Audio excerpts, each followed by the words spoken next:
QLD와 TQQQ를 검색해 보신 적 있으시죠? 그 순간 마음이 두 개로 갈라집니다.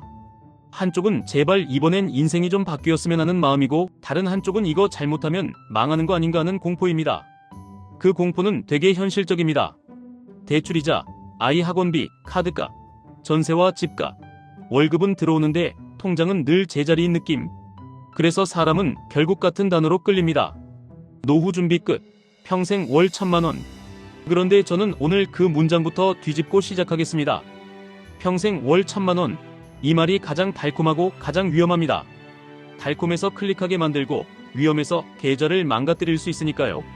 그리고 그 위험을 피하면서도 왜 사람들이 QLD와 TQQQ 같은 레버리지로 눈을 돌리는지, 어떻게 하면 현실적인 계획으로 바꿀 수 있는지 오늘 끝까지 아주 구체적으로 풀어드리겠습니다. 이 영상은 투자 조언이 아니라 공부용 정보이며 최종 결정은 본인 책임입니다. 많은 분들이 처음부터 현금 흐름에 꽂히십니다. 월배당, 매달 들어오는 돈, 이제 회사 그만두고도 살 수 있겠다는 상상. 그래서 커버드콜, 고배당, 월분배 상품을 찾습니다. JEPI, JEPQ, QILD, SCHD 같은 이름들이 줄줄이 뜹니다. 여기서 첫 번째 함정이 시작됩니다. 젊을 때부터 현금 흐름을 만들겠다고 분배금을 다시 같은 상품에 재투자하는 방식입니다.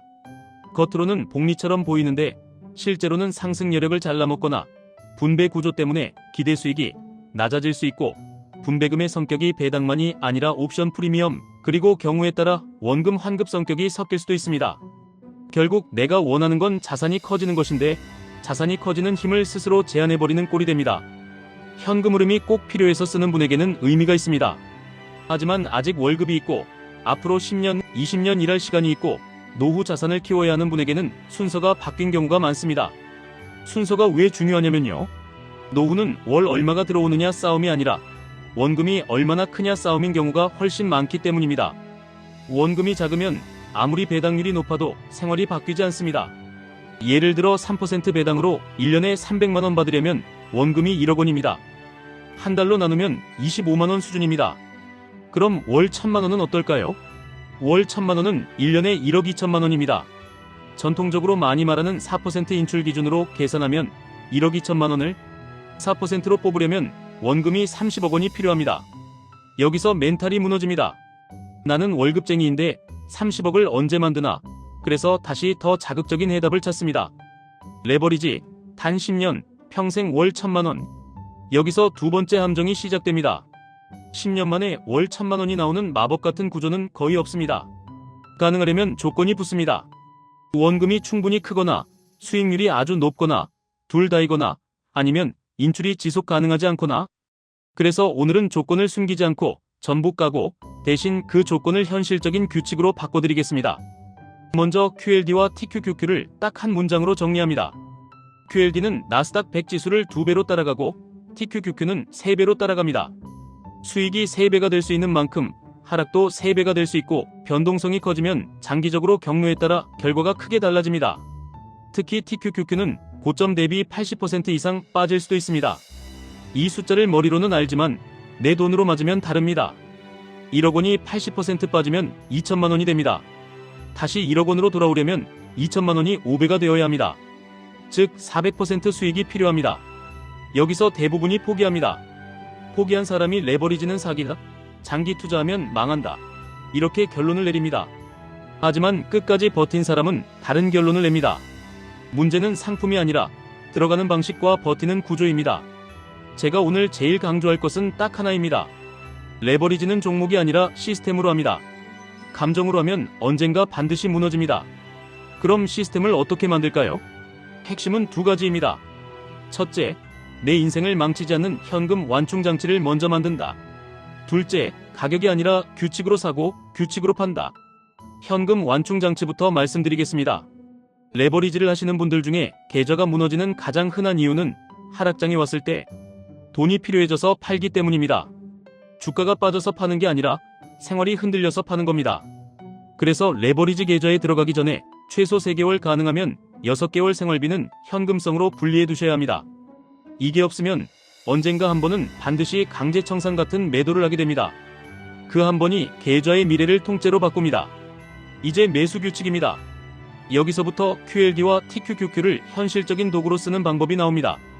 저는 가격 맞추기, 바닥 맞추기 같은 걸 하지 말라고 말씀드립니다. 대신 기준선을 잡습니다. 기준선은 딱 하나로 충분합니다.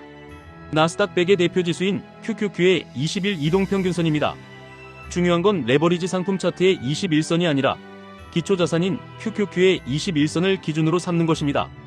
기초자산이 흔들릴 때 레버리지는 더 크게 흔들립니다.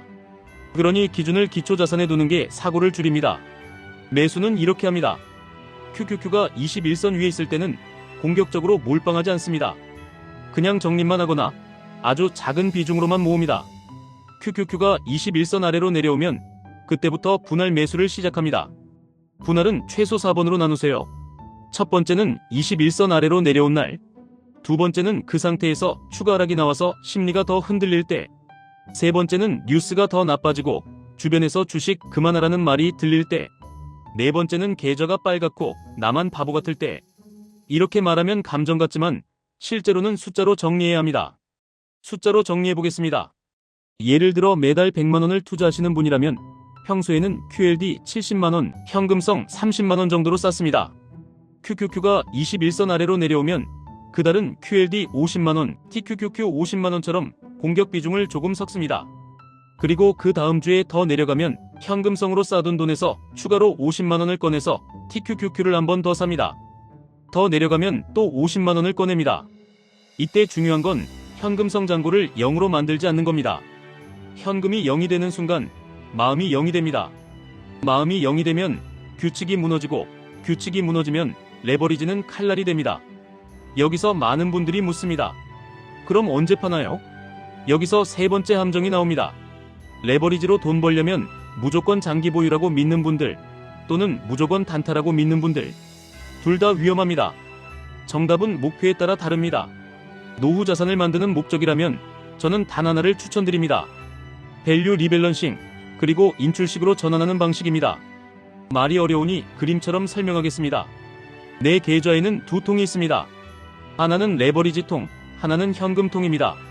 레버리지 통이 커지면 일부를 현금 통으로 옮깁니다. 레버리지 통이 줄어들면 현금 통에서 레버리지 통으로 옮깁니다. 이것만 반복해도 감정이 아니라 시스템으로 움직이게 됩니다. 이제 구체적인 규칙을 드리겠습니다. 가장 단순한 버전입니다. 목표 비중을 정합니다. 예를 들어 QLD 60%, TQQQ 20%, 현금성 20%. 매달 한 번, 혹은 분기마다 한 번만 확인합니다. 매일 보면 망가집니다. 어느 한쪽이 목표 비중에서 5%포인트 이상 벗어나면 다시 맞춥니다. 상승장에서 QLD와 TQQQ 비중이 커졌다면 일부를 팔아서 현금성으로 옮깁니다. 하락장에서 QLD와 TQQQ 비중이 줄었다면 현금성을 써서 다시 삽니다. 이게 기본입니다. 그런데 여기서 한 단계 더 들어가면 오늘 영상의 핵심이 됩니다. 목표 금액의 기울기를 정하는 방식입니다. 예를 들어 내 계좌가 매달 70만원씩 혹은 매달 100만원씩 늘어나는 것처럼 목표선을 그립니다. 실제 계좌가 목표선보다 많이 위에 있으면 초과분 일부를 현금으로 옮깁니다. 실제 계좌가 목표선보다 아래에 있으면 현금을 써서 매수합니다. 이 방식의 장점은 하나입니다. 당신의 인생 목표가 숫자로 눈앞에 나타납니다. 그리고 그 숫자가 기준이 되면 시장 뉴스보다 내 규칙이 더 크게 들리기 시작합니다. 이제 모두가 가장 궁금해하는 부분으로 가겠습니다. 그래서 딱 10년 모으면 얼마가 되나요? 여기서부터는 현실을 숨기지 않겠습니다. 먼저 레버리지를 빼고 일반적인 수익률로 계산해보면 마음이 차분해집니다. 매달 50만원을 10년 동안 넣고 연 10%로 굴렸다고 가정하면 대략 1억 정도 수준이 됩니다. 매달 100만원이면 대략 2억 정도, 매달 200만원이면 대략 4억 정도입니다. 이 숫자를 보면 느끼실 겁니다. 월 1000만원을 만들려면 대부분의 사람에게 10년은 짧습니다. 그래서 레버리지를 고민하는 겁니다. 하지만 레버리지는 수익률을 올려줄 수도 있고 동시에 내 인생을 망가뜨릴 수도 있습니다. 그래서 조건을 붙입니다. 만약 연 20%라는 높은 수익률을 10년 동안 유지한다고 가정해봅니다. 매달 100만원이면 대략 3억 7천만원 수준입니다. 연 25%라고 가정하면 매달 100만원이 대략 5억 2천만원 수준까지 커집니다. 매달 200만원이면 연 25% 가정해서 대략 10억 수준까지도 접근합니다. 여기서 중요한 단어는 가정입니다. 연 20%, 연 25%는 결코 쉬운 수익률이 아니고 중간에 큰 하락을 겪을 가능성이 매우 큽니다. 그 하락을 못 버티면 이 계산은 의미가 없습니다. 그래서 다시 시스템으로 돌아옵니다. 레버리지의 핵심은 높은 수익률이 아니라 높은 변동성을 견디는 구조입니다. 그럼 실제로 어떤 선택이 현실적일까요? 저는 세 가지 타입으로 나눠서 말씀드립니다. 첫 번째 타입, 잠을 지켜야 하는 분. 대출이 크고 아이가 있고 갑자기 돈이 나갈 일이 많고 하락장에 멘탈이 잘 흔들리는 분. 이런 분은 QLD 중심이 현실적입니다. QLD도 충분히 무섭습니다. 하지만 TQQQ보다는 덜 무섭습니다. 전략은 이렇습니다. 평소에는 QLD만 적립합니다. QQQ가 21선 아래로 내려오면 그 달에만 QLD 매수 금액을 1.5배로 늘립니다. 대신 그 늘린 만큼은 미리 쌓아둔 현금성에서 가져옵니다. 현금성은 늘 바닥나지 않게 유지합니다. 이 방식만으로도 많은 분들이 생각하는 것보다 훨씬 강한 복리 효과를 만들 수 있습니다. 두 번째 타입, 상승장에서 욕심을 버릴 수 있는 분. 이게 핵심입니다. 욕심을 버릴 수 있는 분. 상승장에서 더 사고 싶어지는 그 순간 오히려 참을 수 있는 분. 이런 분은 QLD와 TQQQ를 섞을 수 있습니다. 비중은 예를 들어 QLD 50%, TQQQ 20%, 현금성 30%, QQQ가 21선 위에 있을 때는 TQQQ를 거의 사지 않습니다. 대신 현금성을 쌓습니다. QQQ가 21선 아래에 있을 때만 TQQQ를 삽니다. 그리고 QQQ가 21선을 회복하고 시장이 과열로 가면 TQQQ 일부를 줄이고 QLD로 옮깁니다. 이 구조의 장점은 큰 하락 때만 TQQQ를 쓰고 평소에는 더 안정적인 QLD로 버틴다는 겁니다. 세 번째 타입, 진짜로 시스템이 가능한 분. 이 타입은 솔직히 많지 않습니다. 하락장에서 계좌가 반토막 나도 생활이 흔들리지 않고 규칙대로 추가 매수할 수 있고 반등이 오면 욕심을 줄이고 일부를 팔아서 현금으로 옮길 수 있는 분. 이런 분만 TQQQ 비중을 높일 자격이 있습니다. 여기서 자격이라는 단어가 거슬릴 수 있지만 레버리지는 감정이 아니라 구조이기 때문에 구조가 없으면 누구에게나 위험합니다. 이 타입의 규칙은 단순해야 합니다. 기준은 QQQ 21선. 21선 아래에서만 TQQQ를 분할 매수. 전고점 부근 혹은 과열 신호가 나오면 보유 물량 일부를 매도. 매도한 돈의 절반은 배당형이나 안정형으로 옮겨서 자산을 고정. 나머지 절반은 현금으로 남겨 다음 하락에 재투입. 이 반복이 쌓이면 단순히 오르기만 기다리는 투자보다 생존 확률이 올라갑니다. 이제 월 1,000만원 이야기를 다시 하겠습니다. 월 1,000만원을 만들려면 결국 두 가지 중 하나입니다. 원금이 크거나 수익률이 높거나. 원금이 크면 가장 쉬운 길은 배당과 안정 인출입니다. 원금이 작으면 가장 필요한 건 성장입니다. 그래서 젊을수록 혹은 아직 소득이 있는 동안일수록 성장 엔진이 필요합니다. 이 엔진이 QLD일 수도 있고 TQQQ일 수도 있습니다. 그리고 은퇴가 가까워질수록 엔진을 끄고 연료 탱크를 키우는 방식으로 바뀌어야 합니다. 엔진을 끝까지 켠 채로 월 1,000만원을 뽑아내면 시장이 한 번만 크게 흔들려도 구조가 깨질 수 있습니다. 그럼 인출식 밸류 리밸런싱은 어떤 모습일까요? 아주 현실적인 예시를 드리겠습니다. 계좌가 10억 원이 되었다고 가정합니다. 구성은 TQQQ 60%, 현금성 40% 같은 공격형을 쓰는 분도 있고 QLD 60%, 현금성 40%를 쓰는 분도 있습니다. 여기서 매달 인출 목표를 잡습니다. 예를 들어 매달 300만원, 500만원, 1000만원. 그리고 인출은 무조건 레버리지 매도에서만 하지 않습니다. 먼저 현금성에서 꺼냅니다. 현금성이 줄어들면 상승장에서 레버리지 일부를 팔아 다시 현금성을 채웁니다. 하락장에서 레버리지가 떨어지면 현금성으로 레버리지를 사서 평균 단가를 낮춥니다. 즉 인출은 생활비를 위한 장치이고 매수와 매도는 계좌 균형을 위한 장치입니다. 이 두 장치가 섞이면 단순 인출보다 지속 가능성이 올라갈 수 있습니다. 하지만 다시 말씀드립니다. 시장이 장기간 부진하거나 큰 하락이 길어지면 어떤 방식이든 인출을 줄이거나 구조를 바꿔야 합니다. 여기서 꼭 나오는 질문들이 있습니다. 레버리지 ETF는 장기 보유하면 무조건 망한다는 말이 맞나요? 절반만 맞습니다. 레버리지는 변동성이 커질수록 경로에 따라 손실이 커질 수 있고 횡보가 길면 기대 수익이 낮아질 수 있습니다. 그런데 기초자산이 장기 우상향하고 내가 하락장에서 살아남는 구조를 만들고 상승장에서 일부를 정리해 현금성을 확보하는 규칙을 지키면 장기적으로 의미 있는 결과가 나올 수 있습니다.